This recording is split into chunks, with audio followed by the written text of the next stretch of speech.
Hello and welcome to Next Level News. I'm your host, as always, Kara Nations. Let's get to it.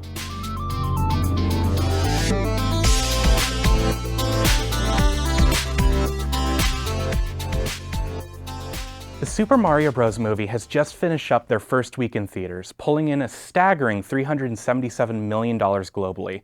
Not long after, the film surpassed $500 million globally and looks like it's set to break $1 billion. The movie, as of recording, is over $830 million in the box office. This is frankly surprising, as nobody really had high hopes for the film, the casting of Chris Pratt as Mario having brought many memes since the film's announcement. However, it, as well as making tons of money, seems to also be highly enjoyed by audiences. Mario has earned himself an astounding 96% audience rating on Rotten Tomatoes, the score a staggering difference than the critic score of 59%. While critics may not be into the film, who really cares, with the general audience having a blast with the movie as well as the movie making the kind of money it's making? Remember, as of right now, there are only 51 movies that have grossed over $1 billion. Nintendo and Illumination's achievement with this film will be career highlights for both companies. However, we all know why the movie's doing so well, don't we? Because Jack Black gave an Oscar-winning performance, that's why. The internet has gone crazy with Jack Black's new song titled Peaches, where he, as Bowser, very much explains his love for Princess Peach. Everyone completely surprised at how hard Jack Black went on his role as Bowser, with the solo video of the song grossing 14 million views on YouTube and the solo song grossing 4.7 million views on YouTube alone.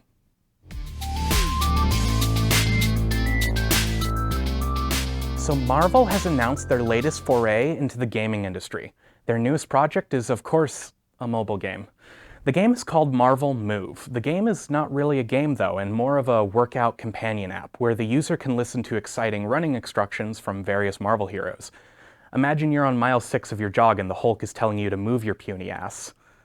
I don't know if I like that. The app will have fully customizable chases and will allow users to set their own pace and feel like they have truly achieved something, or at least that's what Marvel is saying it will do. The app is set to release later this summer.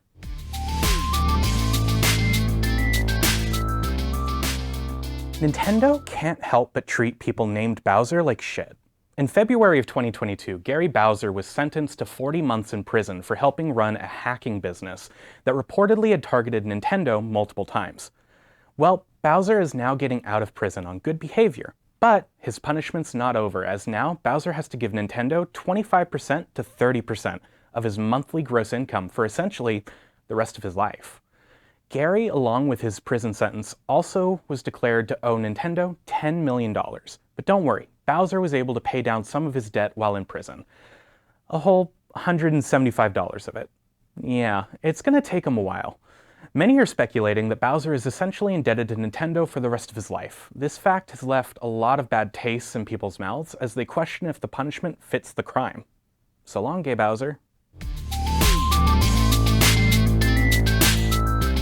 Alright, kind of in a drought with new game releases that I want to pay for, already went back and complained about shitty Callisto Protocol.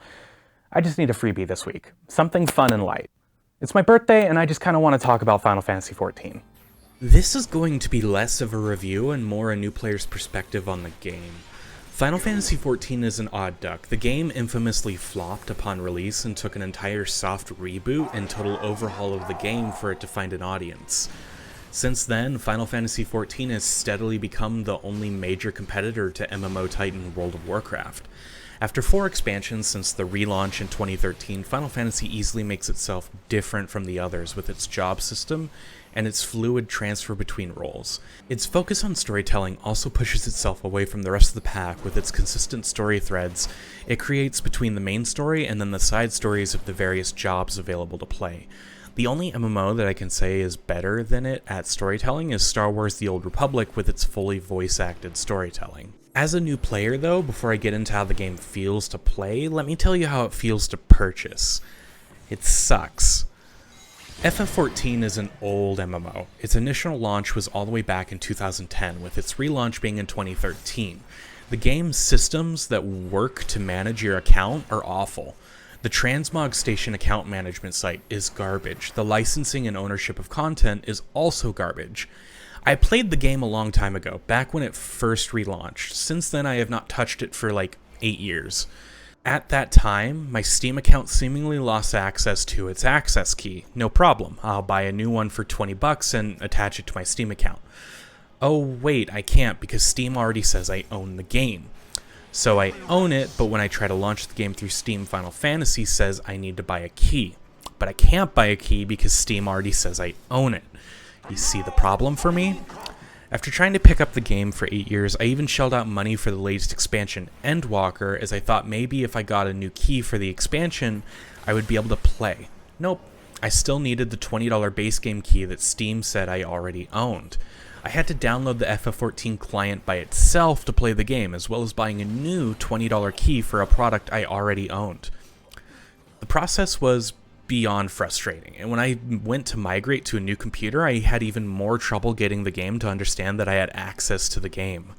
Don't even get me started on the transmog station. First of all, the websites that manage your account, as well as your content ownership, is hidden behind multiple Square Enix websites that all filter down to the transmog station. The website looks like shit, and on top of that, the Square Enix has routinely not allowed new players to buy new expansions and game time due to their high server capacity. This should be fixed, as Square Enix has finally created an entirely new server center for players to connect to in the United States, with the bonus of a free server migration for your character if you'd like to move to the new server. However, that doesn't excuse the fact that this has been an issue in the first place. Telling people that you had run out of digital keys for people to buy your game is the highest level of bullshit. Getting the game to run aside, there is nothing quite like Final Fantasy XIV. You are given access to multiple races for Final Fantasy lore and are then able to choose from various jobs. What makes the game unique, though, is the ability to attain every single class in the game on one character and then level them all up individually. This is beyond cool, as it allows every player to be able to pick up a class that can fill a tank, damage, or support role with ease. Say you're playing with your friends and they ask you to switch off of damage and be the tank for the dungeon you're about to run. Well, with the click of a button, you can do just that. People have even set up keyboard macros that allow them to switch over all of their gear with a funny little emote. This is awesome and really lets you get attached to your character as you play their journey through the world. It was awesome leveling up my Marauder to a warrior and then traveling to a starting area and becoming a level 1 black mage just because.